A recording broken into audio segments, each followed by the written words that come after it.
Hello children, in this video I'll be talking about another member of algae which is Ectocarpus. Now systematic position according to Frisch.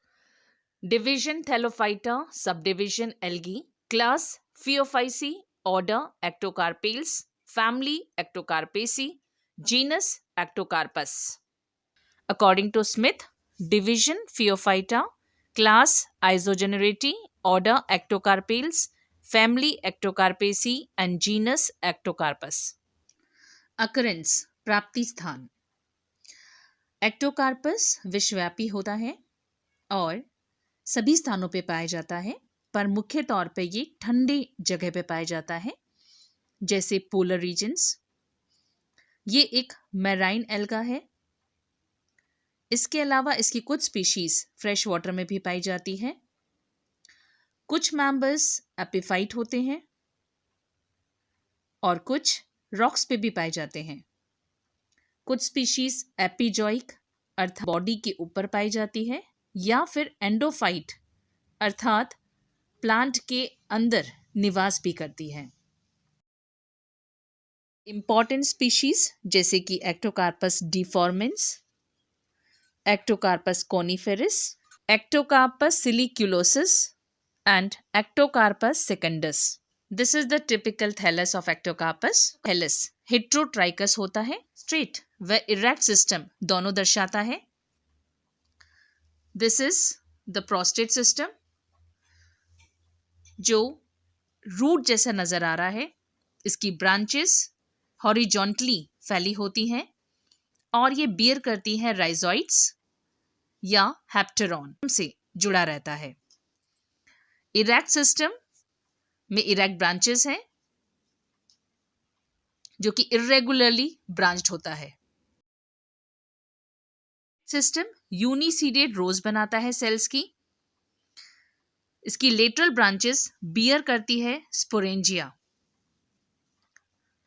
यूनिलोक्युलर and plurilocular sporangia about which will discuss later. Thallus heterotrichous है, horizontal rhizoidal system और erect branch system. Process system कम शाखित होता है और ये substrate से rhizoids या हैप्टेरॉन के द्वारा जुड़ा रहता है, जबकि इरेक्ट सिस्टम यूनिसीरिएट एक पंक्ति में पाए जाने वाली कोशिकाओं द्वारा निर्मित होता है जो कि इरेगुलरली ब्रांच्ड होती हैं। This is the typical cell structure of Ectocarpus. Cell wall, chromatophores, यहाँ देख सकते हैं रिबन शेप्ड क्रोमेटोफोर हैं और यहाँ discoidal single nucleus cell structure. Ectocarpus में एक केंद्रक पाया जाता है। सेल वॉल दो लेयर में होती है, सेलुलोज व इनर पैक्टिन से निर्मित होती है। इनर पैक्टिन में एल्जिन व फिकॉइडिन पाए जाते हैं। क्रोमेटोफोर्स रिबन शेप्ड या डिस्कॉइडल होते हैं। मुख्य pigments chlorophyll A, chlorophyll C and fucoxanthin. Fucoxanthin इसे गोल्डन ब्राउन कलर इम्पार्ट करता है, तो ये इसका कैरेक्टरिस्टिक पिगमेंट है जो कि फियोफाइसी में पाया जाता है। सिंगल पैरानॉइड पाए जाते हैं। इसके अलावा फ्यूकसन वेसाइकल्स जिन्हें फाइसॉड भी कहा जाता है, reserve food लैमिनेरिन starch and mannitol पाए जाते हैं। ग्रोथ वृद्धि। एक्टोकार्पस की थैलस की ग्रोथ कई प्रकार से हो सकती है, जैसे प्रोस्टेट सिस्टम में एपिकल ग्रोथ दर्शाई जाती है, जबकि इरेक्ट सिस्टम में इंटरकैलरी। एक्टोकार्पेल्स टिपिकली ट्राइकोथैलिक टाइप की वृद्धि दर्शाते हैं। ट्राइकोथैलिक वृद्धि का अर्थ है जहां पर कुछ विशिष्ट क्षेत्रों में जैसे कि फिलामेंट के आधार पर कोशिकाएं डिवाइड होकर वृद्धि दर्शाती हैं। इस प्रकार की विशेष वृद्धि फियोफाइसी के सदस्यों में देखी जाती है। इसे ट्राइकोथैलिक ग्रोथ कहा जाता है। एक्टोकार्पस में रिप्रोडक्शन एसेक्सुअल व सेक्सुअल दोनों मेथड से होता है। एसेक्सुअल रिप्रोडक्शन बायफ्लैजेलेट जूस्पोर्स के द्वारा होता है।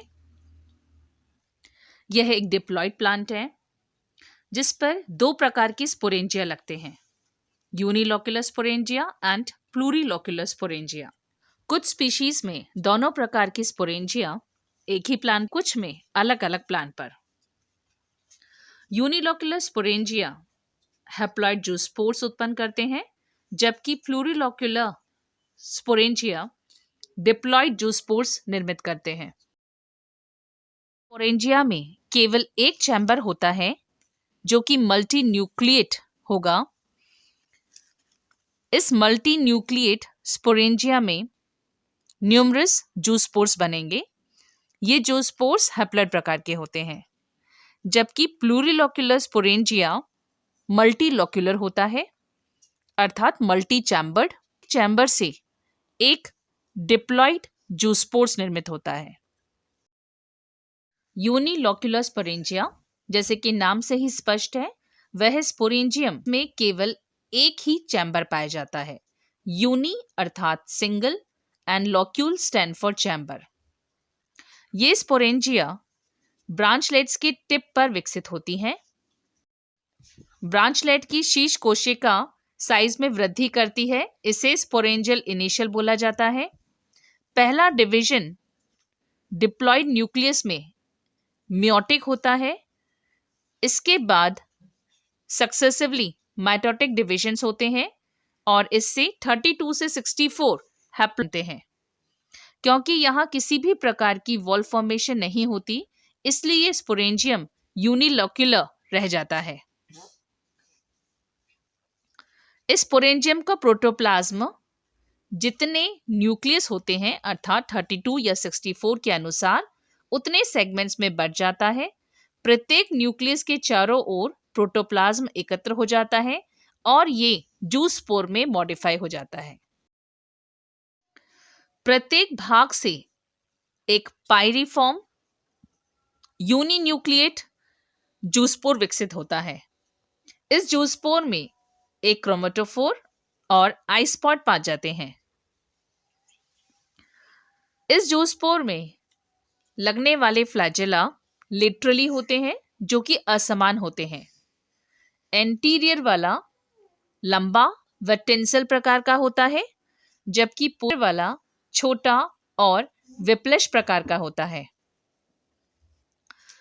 जूस्पोर निर्माण के बाद ये स्पोरेंजियम से एक टर्मिनल अपर्चर के द्वारा बाहर निकल आते हैं। ये जूस्पोर्स एक जिलेटिनस मैट्रिक्स में बाहर निकल के आते हैं। बाहर निर्मुक्त होने के बाद ये स्पोरेंजियम के शीर्ष पर कुछ समय तक स्फेरिकल मास के रूप में उपस्थित रहते हैं। फिर कुछ समय बाद ये मुक्त होकर कुछ समय स्विम करते हैं, तैरते हैं। इसके बाद ये जूस्पोर्स अपने फ्लैजेला को विड्रॉ कर लेते हैं और किसी सुटेबल सबस्ट्रेटम पर एंटीरियर भाग के द्वारा चिपक जाता है। ये जूस्पोर जर्मिनेट होकर एक हैप्लॉइड प्लांट को निर्मित करता है। This is sporangial initial, this is the stock, और ऊपर हम देख सकते हैं यहाँ पर ग्लोबुलर स्पोरेंजिया है। इस ग्लोबुलर स्पोरेंजिया में जब मियोसिस होता है तो इससे 32 या 64 न्यूक्लियस बनते हैं और प्रत्येक न्यूक्लियस के चारों तरफ प्रोटोप्लाज्म इकट्ठा हो जाने से ये 2 या 64 जूस्पोर्स निर्मित करते हैं।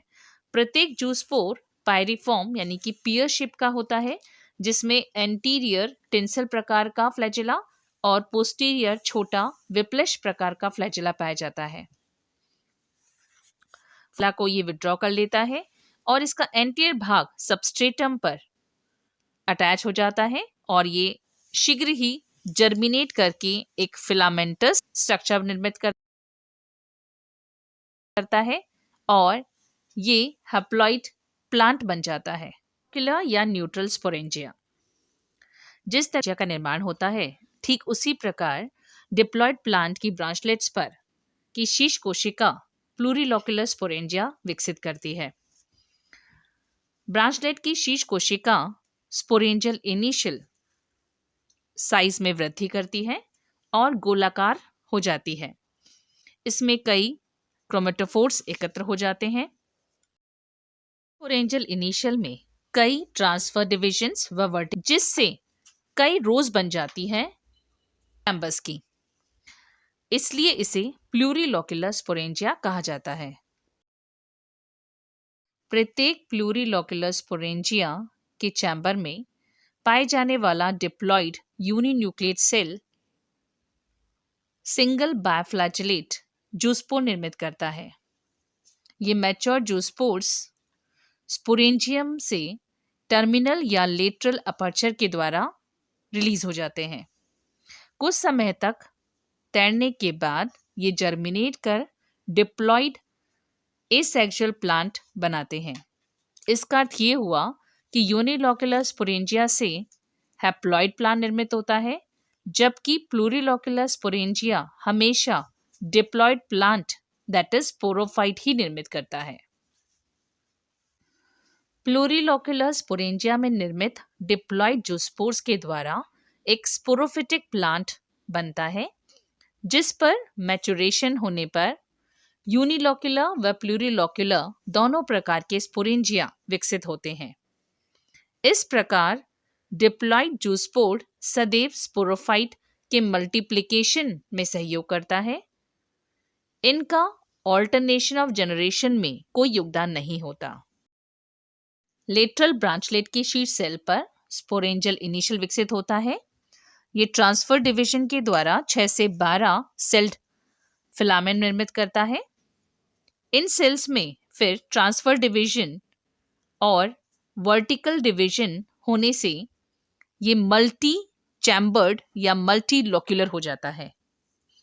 प्रत्येक चैम्बर में पाए जाने वाला प्रोटोप्लाज्म एक जूस्पोर निर्मित करता है।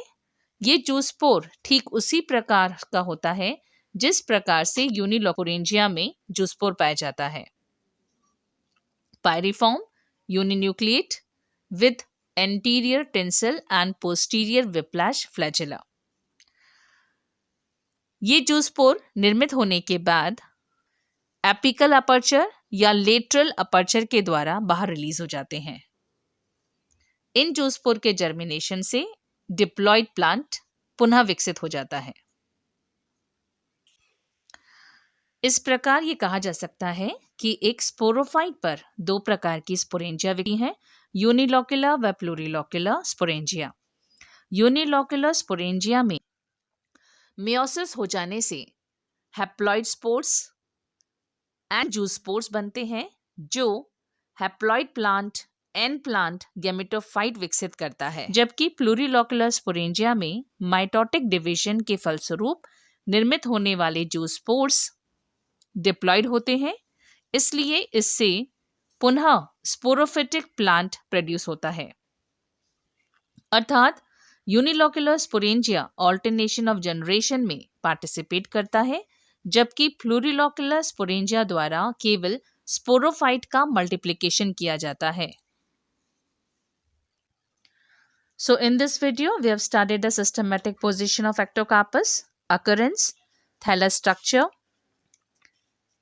cellular details, growth, and asexual reproduction in ectocarpus.